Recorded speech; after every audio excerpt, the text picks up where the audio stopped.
everybody find a spot. Okay, so doesn't matter. So we're gonna do, anybody know what a tree is? Not a one to a tree, but a tree. Anybody know a tree? Tree. So yoga tree. So what you do is you stand on one leg. This is the exercise for today, and you can either put your leg on the floor if you can't balance like this, on your calf, on your thigh, or here. Oh, sorry, I can't do it. Anywhere but the knee. Okay? Anywhere but the knee. Anywhere but the knee. So find a spot that you're comfortable with, that you can stay. Okay? Bring your hands to your center of your heart. No leaning against the wall there. Grow your branches. Just breathe. Now I want you to close your right eye. Ooh, more difficult. Open your right eye. Close your left eye. Okay, open both eyes. Can you stare to the ceiling? And then slowly close your eyes. Breathe. Breathe. Breathe. Open your eyes. We're going to do the other side. Does that hurt? Same thing on the other side. Pick either on the floor like this, on your calf. Sorry, anywhere but the knee. Over here, or there. Bring your hands to the center of your heart. It's gonna be one of those days. Grow your branches. Now close your left eye. Don't forget to breathe. Focus on your breathing. Open your left eye, close your right eye. Open your right eye. Can you stare at the ceiling? Can you breathe? Now close both eyes. Second breath. Oh! Give yourself a hand. So why was that difficult? Was that difficult? Yes. Why was that difficult? Huh? Science. Because there's a piece of your brain, I think it's the hippocampus, that's responsible for time and space, right? That's responsible for where you are here and looking around you and saying, hey, I can actually envision the walls and everything else. So, and if you shut your eyes, then that piece of the brain doesn't have reference anymore. And if you can actually focus your brain on your prefrontal cortex, I mean, send all the energy to your prefrontal cortex, you don't need that piece of your brain to work. So if you practice that, it actually practices presence, to be right here. It actually practices focus, right? Because it removes the energy that goes to that part of your brain that is responsible for time and space and basically sends it to your present brain, to your prefrontal cortex. So it's an easy way to lose your mind. So it took less than a couple of minutes. Make sense? Okay, so practice that. That's why you have an office. You can close the door, you can fall, nobody really cares. They may come knocking at your door if you fall too hard, but nobody really cares. Okay, so thank you. Welcome. It's been a while. I'm following Karen, I think it was. She did last. So hi, Karen. I hope you're tuning in. She is. Hi, Karen. So I'm going to try to do a better job or at least match your performance. So 3 things I want to talk about today. How many brush their teeth every day?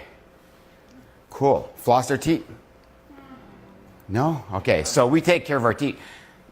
Good morning, Elona. We're going to do a 1 arm stand this morning. You ready? No. So which one would you rather lose? Your teeth or your brain? Teeth, right? Brain. Because it doesn't matter if you lose your teeth after you lose your brain. Nobody cares. Okay. Well, I would rather... would rather lose my brain. Not that you should not brush your teeth, but you should spend a lot more time focusing on your brain, right? And that's what we do here. That's what we're here. We're here because we want to make sure that your time is meaningful.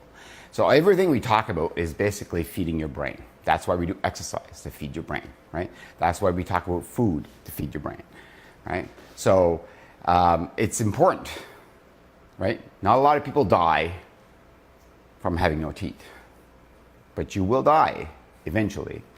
Well, we all die eventually, but you will die eventually if you have no brain, right? If your brain doesn't function anymore, you won't be around anymore, right?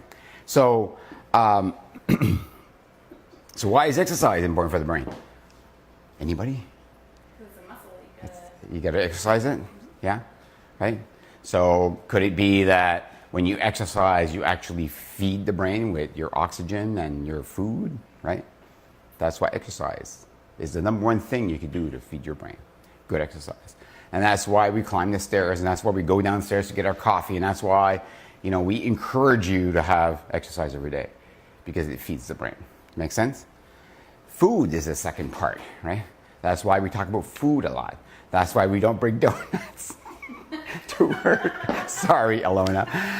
Because, so that's why we don't eat sugar as much, right? Because if you eat sugar, right, you're going to get a spark in the morning, and then you're gonna crash. But if you eat good fats in the morning, right, then you will have enough food or enough energy to last all day, right? That's why I care about what we eat here. It's very important to feed the brain. The last thing that most people may not know, there's 3 components to feed the brain. So there's exercise, everybody knows that. Food, everybody knows that. What's the last part? Rest. No. Yes, and no. What did you say? Rest? Rest is cool. Rest is the important part to rebuilding your brain. But what do you need to feed your brain? The last part. Quiet meditation. What you feed your brain is your input. The TVs, bad. News, bad. The voices in your head, I can't do this, bad, right? So what you feed your brain as far as input, right, is also very important to your development of your brain, right? So that's the last thing. I always said you can't outrun a bad diet, but you can't outthink an emotion. So if you're pulled down by an emotion, if you're pulled down by bad news, if you're upset because, I don't know, somebody did something, or you heard something on TV, you will not be able to feed your brain. That news will feed you bad. If you have kids, you know that, if they play too many war games or they fight too much, it's not good for them. Same thing for you guys. What you feed your brain, the people you're around with, the news you receive, the books you read, right? The entertainment you receive actually changes your brain. Make sense? The 3 things that are most important for me. I want to talk a little bit about flow. There's a good, I'll send it to you guys, there's a good 5-minute speech by Jetty on flow. And everybody ever experienced this? You buy a new camera or a new, whatever it is, new bike. Bought a new bike. Bought a new bike. And when you buy something new, you get bored pretty fast, right? After a while, it says, oh, well, this is not new anymore. And then you were looking for something else. You're looking for the next piece of sugar, the next thing to entertain you, right? And Getty talks about the best way to make your life meaningful is to understand what you love to do, whatever it is. If it's a arm balance, if it's a programming, it's taking pictures, if it's videos, whatever it is, you will get bored eventually by doing it. Understand you will get bored. And most people, when they get bored, what they do is they don't buy another camera, they do something else, right? What you have to do is increase the stress. What you have to do is keep doing what you love to do, but increase the stress. So flow, which is the beautiful part, which is where you need to be every single day, is the little part between, what your skill set is and stress. So pushing your skill set just a little bit out of your comfort zone so you become uncomfortable is where you need to be every single day. Does that make sense? Because if you don't do that, then you will be bored. You'll become complacent. You will start to hate life. You will start to hate other people. You will start to, blame other people for your life. I know it happened to me, right? But if you understand this, we're all like this. If you understand this, then you will be able to progress. You will be able to make your life more meaningful. Now, there's a difference between men and women. People knew that, right? Now, I'm going to talk about generality. I know there's a difference, right? Now, the thing about generality and statistics, it doesn't apply to you because you're an individual. But generally, there's a difference between men and women. And I learned this recently, is I thought that women were basically responsible for building communities, where men were basically not responsible for that. They were responsible for getting the food. What I didn't realize is that men are also responsible for building communities. We just do it differently than women. When women do it by actually collaborating, men do it by competing. So boys do it by competing. So you'll say, well, I'll say to Jeff, I'm going to reach 500 posts on my videos this week. Where are you? Right? That's competing. What we don't understand is if we don't enable that competition to arrive, to be in our workplace, then we will not progress. We have to compete. Understand who you are and how you are creating your stress and have fun with it. But competition is not to win. It's basically to build a community. So then you share. This is what I learned by doing 500 videos, right? And then you create another stress. But there is a difference between the way men and women compete, when men and women build communities. Why is community important for Dovico? Because if we want to build ideas, if you want to have the best ideas, it will only happen in the community. It will not happen by an individual. I will not get that best idea is going to win every trophy in the world. It will come from our community. I have lots of examples that show us that. So the reason we're interested in building a community through competition or through collaboration is because that's how we build amazing products. Make sense? Cool. The last part of building your brain is rest. Thank you, Owen. Absolutely right. So what happens during rest? Why is rest important to your brain? Can you say that? Do you know why? I guess it's to help build those connections in your brain. So if you're resting and maybe things that you thought of in isolation or as abstract, your brain helps connect these things. So yeah. When you're resting, neural pathways. Yeah, absolutely. So what we may or may not understand is the body rebuilds itself, including the brains, at night when we rest. So when we rest, we're actually using up a lot of energy. The brain is not stopping when we rest, when we're sleeping. The brain is actually very active. And it's active by rebuilding every part of your body, including the brain. That's when we learn. If you don't rest, you don't learn. And I find it interesting that, like I was talking to some smaller companies, or with our size, I guess, and the way they're operating is they're working 12-hour shifts. Like, these guys are pushing their team so much because they're trying to get faster and faster and faster at delivering. But when you do that, you're not learning anything because you're not resting. So the reason we have holidays here, and everybody has 4 weeks of holidays plus a holiday at Christmas, is to rest, right? It's to rest. It's to take the time to sleep. It's to take the time to be alone. It's to take the time to walk in the woods and enjoy things, right? But if you use that time that we have given you to do more things that are more stressful for your brain, you're not actually resting. Can anybody share some ideas of what is rest for you guys? Yeah. Hike in the woods. Hike in the woods is a good rest, yes. Hike anywhere. Hike anywhere, yeah. Yeah, it's good for the brain. Just being alone or together with somebody, talking to your friends is good rest. Anything else? Day at the beach. Day at the beach. Very nice, yeah. Why? It's nature. Yeah. Yeah. Yeah, I love that. Yes, Ryan. I was going to say beach. Beach too. Everybody's at the beach, of course. Anybody else? Dig clams. Dig clams. I did that yesterday. Amazing rest, right? It's very therapeutic. Read a different book. Very good. Yes.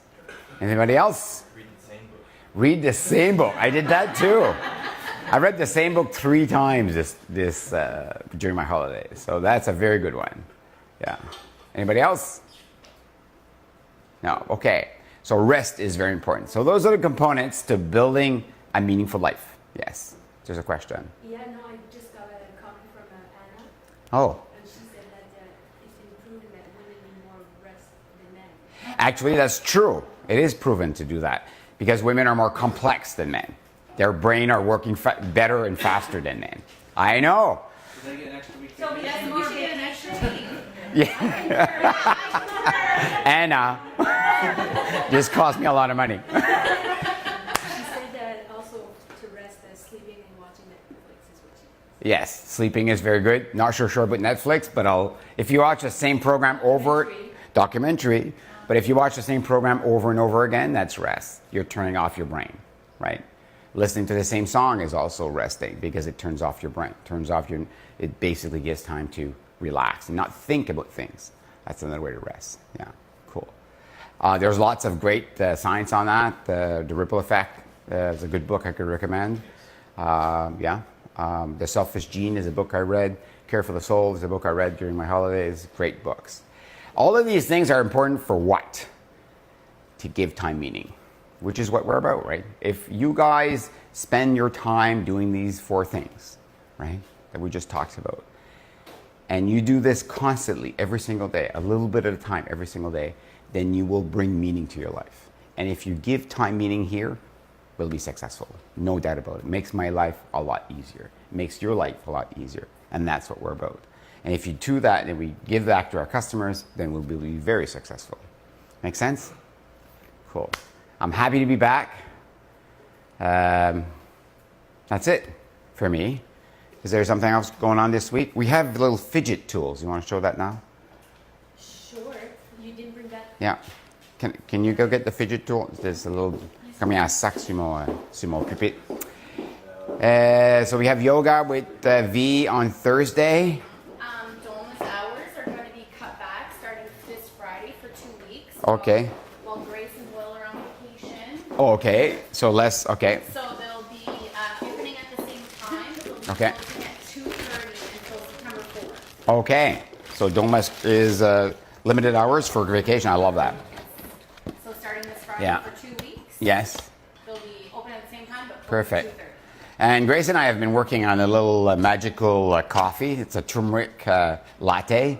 I urge you to try it. It's really, really good. She's made it perfectly to my taste. Anyways, some people have tried it. They liked it. It's downstairs. Is it Dovico menu approved? Yes, it's Dovico menu approved. There's turmeric. There's cinnamon. A little bit of raw honey. It's made with coconut milk and coconut oil. And of course, espresso. So, yeah, it's good for the brain. It's good for the soul. Detoxing is very good. So, so these are little fidget tools that Estelle thought I needed. So I like this one. It pops. So pops out a pea. Because he closed it. Okay. So, can you see it? Yeah, so you squeeze it and it pops out. Got it.